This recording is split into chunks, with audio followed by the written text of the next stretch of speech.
ओम शांति। आज 27 तारीख है, मंगलवार का दिन है। तो आज सारा दिन मैं सर्व की आशाओं को पूर्ण करने वाली कामधेनु हूँ, इस स्वमान का अभ्यास करेंगे और सबकी मनोकामनाएं आशाएं पूर्ण करेंगे। साथ साथ आज बाबा ने कहा हुआ है, याद की यात्रा पर सारा टाइम रहना है। इसके लिए भिन्न भिन्न युक्तियां रचनी है। इस पुरानी दुनिया को अभी भूलना है और हमको स्वीट होम और नई दुनिया को याद करते रहना है, जहाँ हमको जाना है।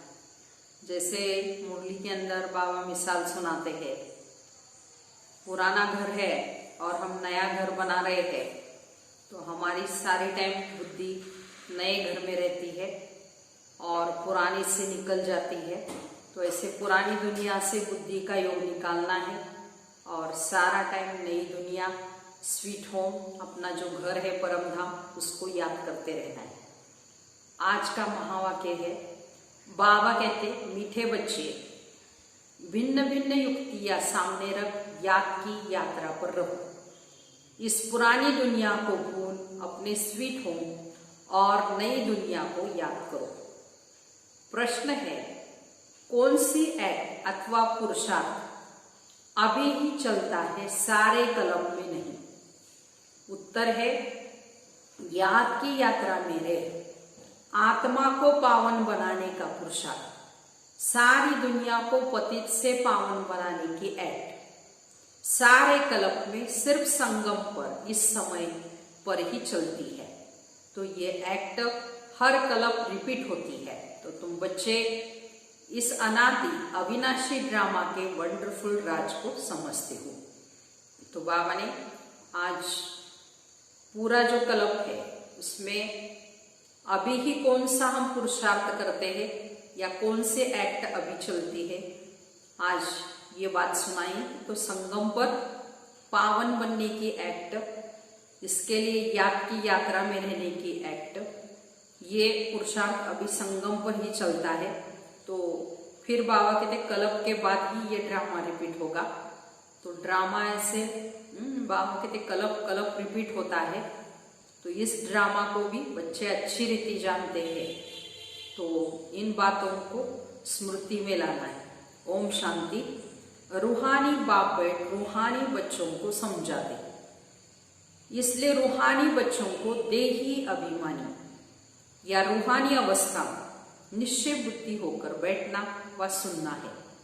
तो बाबा ने समझाया है, आत्मा ही सुनती है इन ऑर्गन्स के द्वारा। ये पक्का याद करते रहो। सदगति और दुर्गति का ये चक्र तो हर एक की बुद्धि में रहना ही चाहिए। तो बार बार बाबा कहते ड्रामा की स्मृति करनी है, जिनमें ज्ञान और भक्ति सब आज आ जाती है। चलते फिरते बुद्धि में ये रहे कि ज्ञान और भक्ति, सुख और दुख, दिन और रात, ये खेल कैसे चलता है।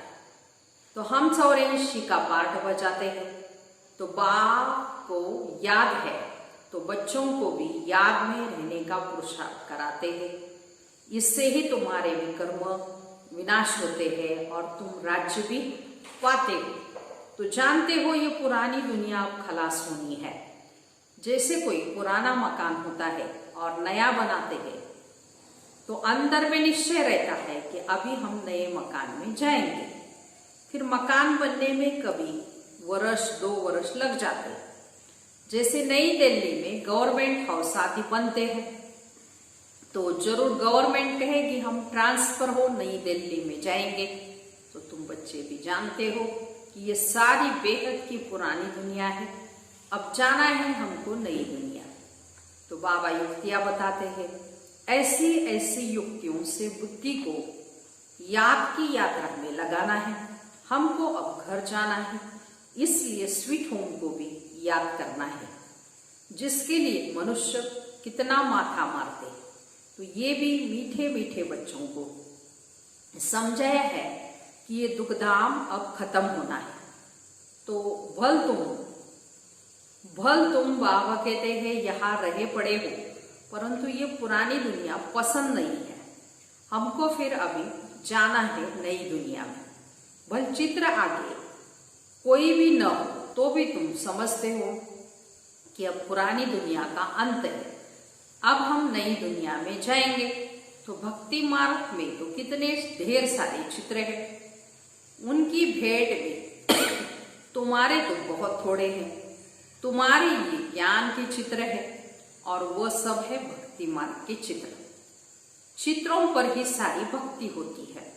अब तुम्हारे तो है रियल चित्र, इसलिए तुम किसी को भी समझा सकते हो कि राइट क्या है और रॉन्ग क्या है। बाबा को कहा ही जाता है नॉलेजफुल। तुमको ये नॉलेज है तो तुम जानते हो हमने सारे कलम पे इतने जन्म लिए हैं, ये चक्र कैसे फिरता है। तो तुमको निरंतर बाप की याद और इस नॉलेज में रहना है। तो बाबा तुमको सारे रचता और रचना की नॉलेज देते हैं, तो बाप की याद रहती है। तो बाबा ने समझा मैं तुम्हारा बाप भी हूँ, टीचर भी हूँ और सदगुरु भी हूँ। तुम सिर्फ ये समझाओ कि बाबा कहते हैं तुम मुझे पतित पावन लिबरेटर गाइड कहते हो ना। कहाँ का गाइड? शांति धाम, मुक्ति धाम का गाइड। तो वहां तक बाप ले जाकर छोड़ेंगे। तो बच्चों को पढ़ाकर सिखलाकर कुल कुल बनाकर घर ले जाए छोड़ेंगे। तो बाप के सिवाय तो कोई ले जा नहीं सकते। बल कोई कितना भी तत्वज्ञानी व ब्रह्म ज्ञानी हो, वो समझते हम ब्रह्म में लीन हो जाएंगे।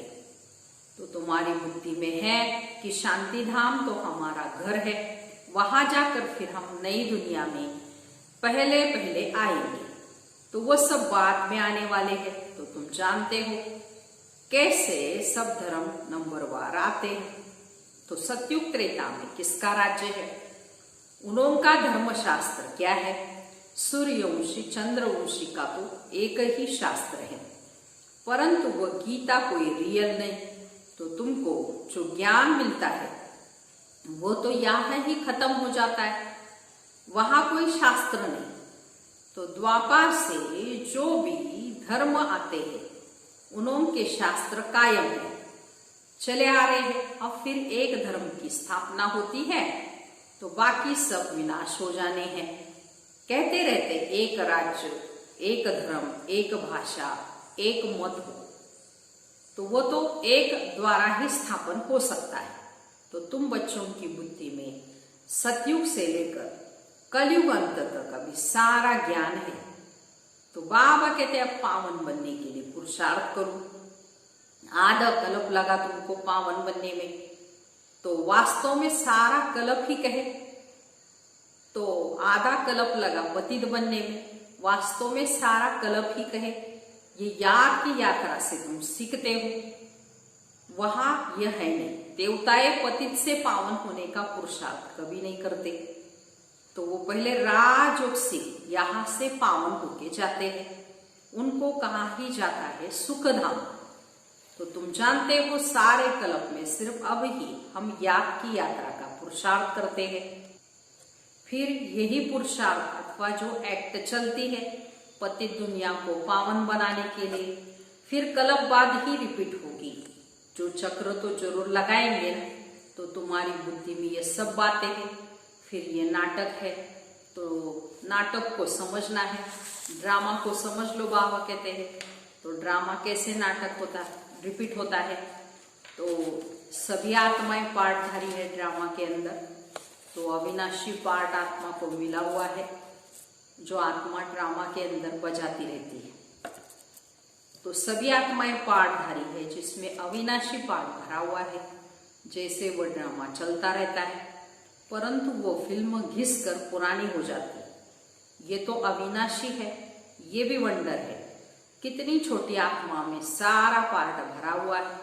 तो बाबा तुमको कितनी गुह्य और महीन बातें समझाते। अभी कोई भी सुनते हैं तो कहते ये तो बड़ी वंडरफुल बातें समझाते हो।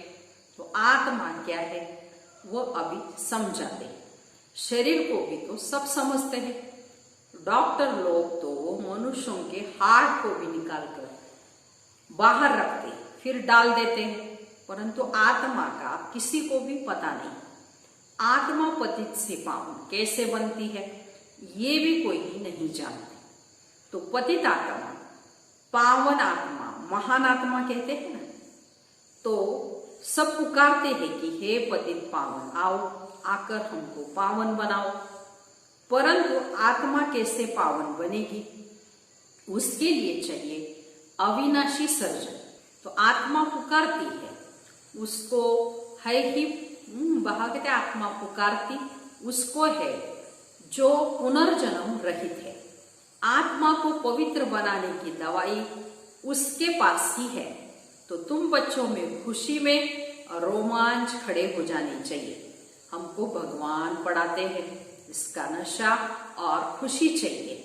जरूर तुमको भगवान भगवती बनाएंगे ना, तो भक्ति मार्ग में इन लक्ष्मी नारायण को भगवान भगवती ही कहते हैं।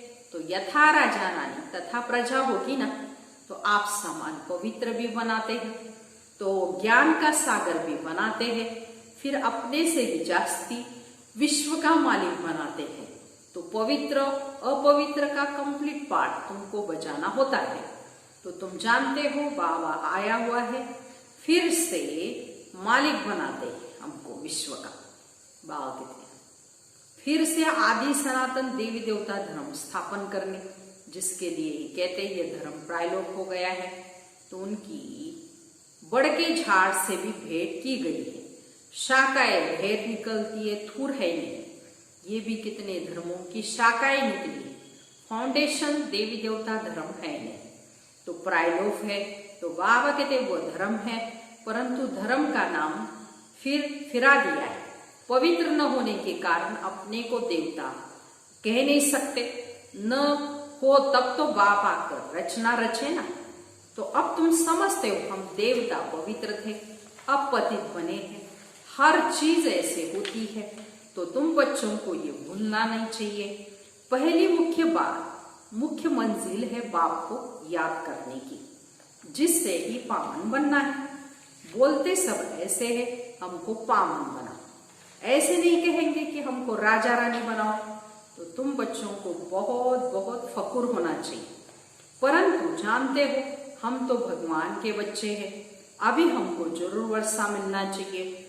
कलप कलप ये पाठ बजाया है, ऐसे झाड़ बढ़ता ही जाएगा। तो बाबा ने चित्रों पर भी समझाया है, ये सदगति के चित्र है। तो तुम ओरली भी समझाते हो, चित्रों पर भी समझाते हो। तो तुम्हारे इन चित्रों में मनुष्य बाबा कहते तुम्हारे इन चित्रों से सृष्टि के आदि मध्यांत का राज आ जाता है। तो बच्चे जो सर्विस करने वाले हैं, आप समान बनाते जाते हैं। पढ़कर पढ़ाने की कोशिश तो करनी ही चाहिए। जितना जास्ती पढ़ेंगे उतना ऊंच पद पाएंगे। तो बाबा कहते हैं मैं तदबीर तो कराता हूं, परंतु तकदीर में भी होना, तो साथ ले जाने वाला सच्चा एक सदगुरु बाप ही है।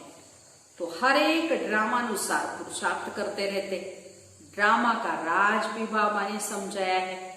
तो बाप भी है, टीचर भी है, तो साथ ले जाने वाला सच्चा सदगुरु भी है। तो वह बाप अकाल मूर्त भी है। आत्मा का ये तख्त है ना, जिससे ये पाठ बजाते हैं। तो बाप को भी पाठ बजाने, सदगति करने के लिए तख्त चाहिए ना। तो बाबा कहते हैं मुझे साधारण तन में आना ही है, भपका व ठाठ कुछ भी नहीं रख सकता हूं।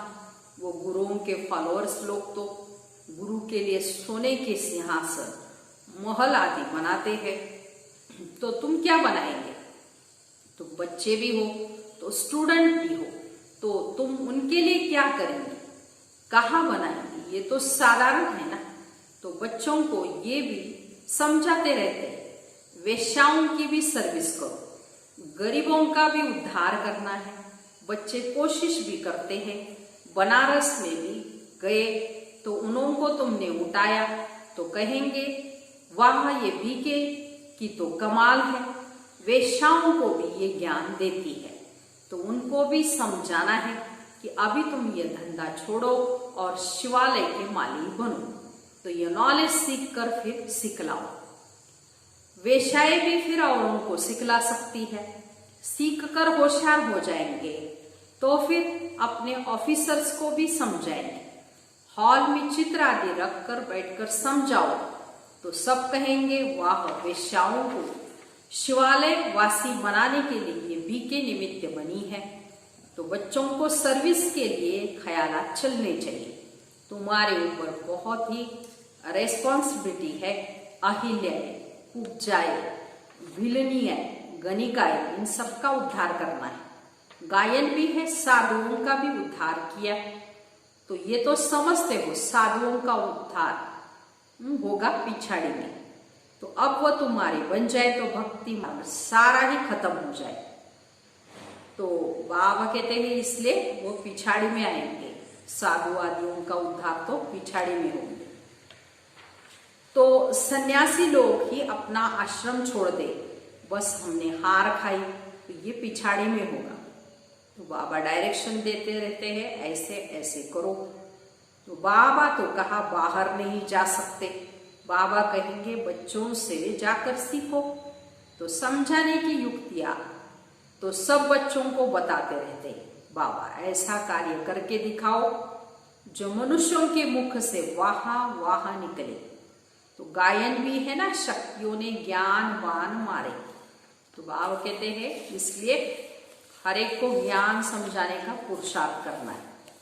तो भगवान ने भरे थे, ये है ज्ञान बाण। तो तुम जानते हो ये बाण तुमको इस दुनिया से उस दुनिया में ले जाते हैं। तो तुम बच्चों को बहुत बहुत विशाल बुद्धि बनना है।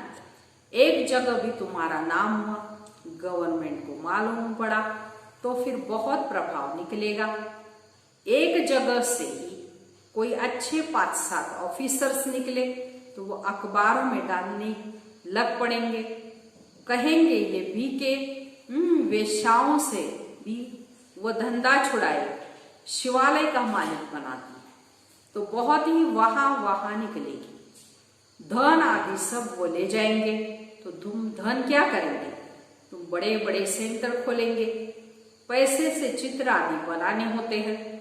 तो मुख्य बात कहते मनुष्य देखकर बड़ा वंडर खाएंगे ये चित्र। कहेंगे पहले पहले तो तुमको प्राइज देनी चाहिए। गवर्नमेंट हाउस में भी तुम्हारे चित्र लेके जाएंगे। इन पर बहुत आशिक होंगे। दिल में चाहना होनी चाहिए मनुष्य को देवता हम कैसे बनाए। ये तो जानते हो, जिन्होंने कलम पहले किया है वही लेंगे। तो इतना धन आदि सब कुछ छोड़ दे, मेहनत है। तो बाबा ने बताया है हमारा अपना घर गाड़, मित्र संबंधी आदि कुछ भी नहीं है। तो हमको क्या याद पड़ेगा सिवाय बाप के, और तुम बच्चों के कुछ है ही नहीं। बाबा कहते तुम बच्चों के सिवाय और कुछ है ही नहीं। तो सब कुछ एक्सचेंज कर दिया, तो बाकी बुद्धि कहाँ जाएगी। तो बाबा को व्रत दिया, जैसे तुम वैसे हम पढ़ रहे हैं। तो सिर्फ व्रत बाबा को लोन पर दिया है। तो तुम जानते हो हम पुरुषार्थ कर रहे हैं सूर्यवंशी घराने में पहले पहले आने के लिए। तो यह है ही नर से नारायण बनने की कथा। तीसरा नेत्र आत्मा को मिलता है। तो हम आत्मा पढ़कर नॉलेज सुन देवता बन रहे हैं, फिर सो राजाओं का राजा बनेंगे। तो बाबा कहते मैं तुमको डबल सिरताज बनाता हूं। तो तुम्हारी अभी कितनी बुद्धि खुल गई है। तो ड्रामा अनुसार कलप पहले माफी, अब याद की यात्रा में भी रहना है। सृष्टि चक्र को भी याद करना है। पुरानी दुनिया को बुद्धि से भूलना है। अच्छा, मीठे मीठे सिकिलते बच्चों प्रति माता पिता बाप दादा का याद प्यार और गुड मॉर्निंग। रूहानी बाप की रूहानी बच्चों को नमस्ते। हम रूहानी बच्चों की रूहानी माता पिता बाप दादा को याद प्यार गुड मॉर्निंग और नमस्ते। अभी सारी मुरली का धारणा के लिए मुख्य सार सुनेंगे। पहली पॉइंट है बुद्धि में रहे, अब हमारे लिए नई स्थापना हो रही है। ये दुख की पुरानी दुनिया खत्म हुई की हुई, ये दुनिया बिल्कुल पसंद नहीं आनी चाहिए। दूसरी पॉइंट, जैसे बाबा ने अपना सब कुछ एक्सचेंज कर दिया, तो बुद्धि कहा जाती नहीं, ऐसे फॉलो फादर करना है। दिल में बस यही चाहना रहे कि हम मनुष्य को देवता बनाने की सेवा करें, इस वेश्यालय को शिवालय बनाएं। आज का वरदान है, मुरली के साज द्वारा माया को सरेंडर करने वाले मास्टर मुरलीधर भव। विस्तार है, मुरलियां तो बहुत सुनी है, अब ऐसे मुरलीधर बनो जो माया मुरली के आगे नोचौहर माना सरेंडर हो जाए।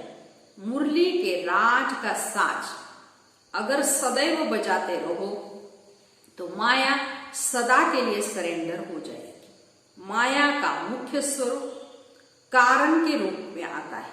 जब मुरली द्वारा कारण का निवारण मिल जाएगा तो माया सदा के लिए समाप्त हो जाएगी और कारण खत्म अर्थात माया खत्म। तो ऐसे कारण को खत्म करना है और मास्टर मुरलीधर बनना है। स्लोगन है, अनुभवी स्वरूप बनो तो चेहरे से खुश नसीबी की झलक दिखाई देगी। अच्छा, ओम शांति।